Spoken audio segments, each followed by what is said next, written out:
अच्छा, मेरा आपसे क्वेश्चन ये है कि आप आधी रात का टाइम है और आप इस टाइम ज़मान पाक के बाहर मौजूद हैं, तो किस पर्पज़ के लिए यहाँ पर मौजूद हैं? हम अपने मुल्क की खुद मुख्तारी के लिए, अपनी नस्लों की बका के लिए मौजूद हैं। उसका यहाँ पर बैठने से क्या फ़ायदा है?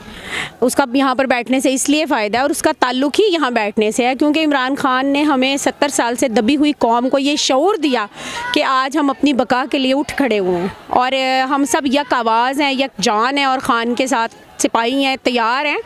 और इससे पहले हमें कभी हमारे आबा अजदाद ने भी और हमारा कोई ऐसा लीडर ही नहीं आया कि हमें बताता कि कोई हमारा कायद होता, यानी कायद आज़म के बाद हमें जो कोई एक कायद मिला है वो इमरान खान है, जिसने हमें बताया है कि हमने अपने लिए कैसे स्टैंड लेना है, हमने अपने हक़ के लिए कैसे लड़ना है, हमने अपनी आज़ादी कैसे हासिल करनी है। देखिए, हम एक आज़ाद मुल्क के शहरी हैं लेकिन उसके बावजूद हमारे हकूक़ सलब है।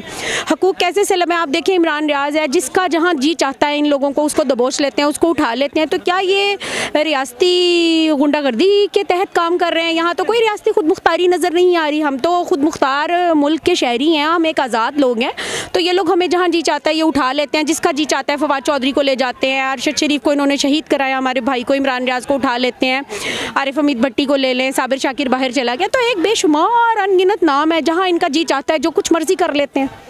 तो अब हम इनके जबर के आगे उठेंगे ना, एक कौम बन के उठेंगे। असल में हम पहले एक कौम नहीं थे, खान ने हमें एक कौम में लाने की धारे में कोशिश की और इंशाल्लाह वो उसमें कामयाब होगा। अच्छा, मेरा आपसे क्वेश्चन ये है कि अगर अदालत की तरफ से इमरान खान साहब के जो केसेस चल रहे हैं उनके ऊपर कोई फ़ैसला आ जाता है और इनको अरेस्ट करने के आर्डर्स आ जाते हैं, तो उसके ऊपर आप उस फैसले को एहतराम करेंगे या मतलब कि उसके ऊपर आप अपनी राय रखते हैं? मैं अगर अपने मुल्क की तारीख़ की जानिब जाऊँ तो मैं उस फ़ैसले का बिल्कुल एहतराम नहीं करूँगी। 1977 में भुट्टो के साथ जो किया गया वो तमाम चीज़ें हमारी नज़र में है। उसके बाद आज इतने सालों बाद इमरान खान साहब हमें मिले हैं जिन्होंने हमें बताया है कि हमने अपना हक़ हासिल कैसे करना है। तो मेरा ख़्याल है ये अवाम खान के साथ है, अवाम का जो मैंडेट है वो खान के साथ है और मुझे उम्मीद और यकीन है कि हमारी अदलिया हम तमाम लोगों की ख्वाहिशों को और उनकी उमंगों को और नज़रियात को देखते हुए बेहतरीन फ़ैसला करेगी। और हमारा मुल्क इस वक्त एक डिसाइसिव मूवमेंट में है। ये लम्हात जो हैं ये बहुत फ़ैसला कुन घड़ी में दाखिल हो गए हैं। ये इस वक्त हमारा कहीं भी किसी इदारे से कोई तसादुम अवाम का, वो अवाम के लिए तो नुकसानदेह होगा, लेकिन ये सोचें कि वो रियासत के इदारों के लिए कितना नुकसानदेह होगा। आप ये सोचें कि वो पाक फ़ौज जिसकी हम बहुत इज़्ज़त और एहतराम करते हैं, लेकिन जो कुछ बाजवा साहब हमारे साथ कर गए हैं उसके बाद हमारे दिलों से अपने फ़ौजी जो नीचे तबका है उसका एहतराम ज़रूर मौजूद है क्योंकि वो हमारी सरहदों पे हमारा मुहाफिज़ है। लेकिन जनरल, कर्नल्स, ब्रिगेडियर्स, हमारे लिए इनके दिल में वो एहतराम और इज़्ज़त ख़त्म हो गया है। यकीन जाने अब हमें इनसे कोई डर भी नहीं है। कितने लोगों को मार लेंगे, कितने लोगों पे ये गोलियां चलाएंगे। अगर एक ऐसा वक्त आता है डिसाइसिव मूवमेंट में, इन तमाम चीज़ों में जब तहरीकें चलती हैं, हम नहीं देखिए, हम जब 25 मई को निकले तो हम कोई हथियार लेकर नहीं निकले थे, हम पे लाठी गोली भी चलाई गई, हमारे लोगों को शहीद किया गया। और जो कुछ हमने इस्लामाबाद की फ़िज़ा में सहा, डी चौंक में, क्या वो मुल्क के लोगों के लिए रियासत की जानिब से तोहफ़ा था? क्या था वो? हम तो निहत्ते लोग थे, हमारे पास तो कोई सामान मौजूद नहीं था कि हम उसका इनका मुकाबला करते। और अगर ये हमारे पे उस वक्त गोलियां चलाते तो 4 ये चलाते तो 2 हम भी चला देते। तो क्या ये चाहते हैं कि अवाम इस जानिब आए? तो इदारों को इस वक्त बहुत मोहतात होके और अपनी आवाम के लिए सोचना चाहिए खुदारा। और हम तो अपने इदारों से अपील करते हैं कि वो इस पे नज़रसानी करें और वो सोचें कि उनके मुल्क के लिए क्या बेहतर है। हमने क्या सारी ज़िंदगी जो है, हम 70 साल से आज़ाद हो गए, लेकिन अभी भी हम उन्हीं लोगों के ग़ुलाम हैं कि हम उन्हीं लोगों की उमंगों के मुताबिक अपने आप को चलाना चाहते हैं। हमें चाहिए कि हम अपने मुल्क के लिए ख़ुद बेहतरीन फ़ैसला करें। हम एक बेहतरीन कौम है, हमारे पास इतने माली वसाइल शायद नहीं है, लेकिन हमारा ज़राअत से भरा हुआ मुल्क है, हमारे पास इतनी चीज़ें हैं, टूरिज़म इतना अच्छा है, बेहतरीन चीज़ें हैं। पाकिस्तान एक ज़रख़ेज़ मुल्क है, लेकिन हमारे यहाँ आलम यह है कि हमारे यहाँ इस वक्त औरतें आटे की लाइनों में लगी हुई हैं। हमारे पास आटा नहीं है खाने के लिए, 1-1 किलो आटा 150 से ऊपर चला गया है। हम किधर जा रहे हैं? हमारे इदारों को सोचना होगा। ये अवाम अब तब्दीली के बगैर ठहरने वाली नहीं है। अभी आपने बात की कि बाजवा साहब ने इस मुल्क के साथ क्या किया।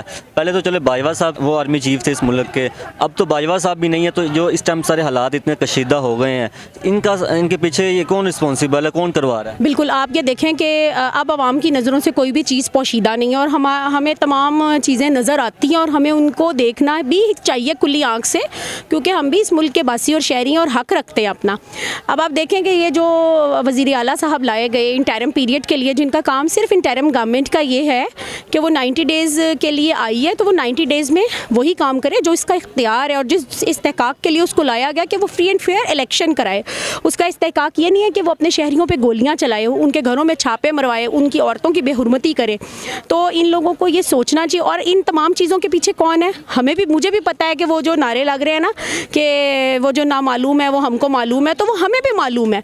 और जो इन मोहसिन नकवी साहब को लाने वाले हैं वो उससे पहले उनको खाना काबा की इतनी अच्छे अल्लाह पाक के घर की ज़ियारत के लिए लेकर गए हैं हमारे हाफिज़ आसिम साहब, तो उनको कुछ सोचना चाहिए। क्योंकि जो जनरल बाजवा हमारे साथ कर गए हैं, ये बेहतरीन मौका है जनरल आसिम के लिए। मेरी अपील है उनसे कि आप सैयद भी हैं, अल्लाह ताला के जो कुरान है वो आपके सीने में है, तो आप कुछ ख्याल करें, कुछ एहसास करें अवाम का और उस दाग को धोएं जो हमारे पे लग चुका है, जो कि हमारी आर्मी उसकी अहल नहीं है। लेकिन सिर्फ एक फ़र्द वाहिद बाजवा की वजह से, बाजवा तो पूरी फ़ौज नहीं है ना, तो सिर्फ एक बाजवा की वजह से जो दाग मेरी पाक फ़ौज पे लगा है उसको धोना चाहिए जनरल आसिम को और आगे बढ़ना चाहिए और अपनी आवाम को प्यार और मोहब्बत और उसके लिए शफ़क़त के मामलात करने चाहिए। अभी हमारे मुल्क के अंदर दहशतगर्दी फिर से एक दफ़ा उसने दाखिला ले लिया है, उसके बाद हमारा मुल्क डिफ़ॉल्ट होने के बहुत करीब है। IMF ने ग्रीन सिग्नल अभी तक नहीं दिया। इस टाइम जो हमारी सीनियर लीडरशिप है तमाम पार्टीज़ की, उनको चाहिए इकट्ठे मिलकर इसका कोई सलूशन निकालें या मतलब इलेक्शंस ही होने चाहिए।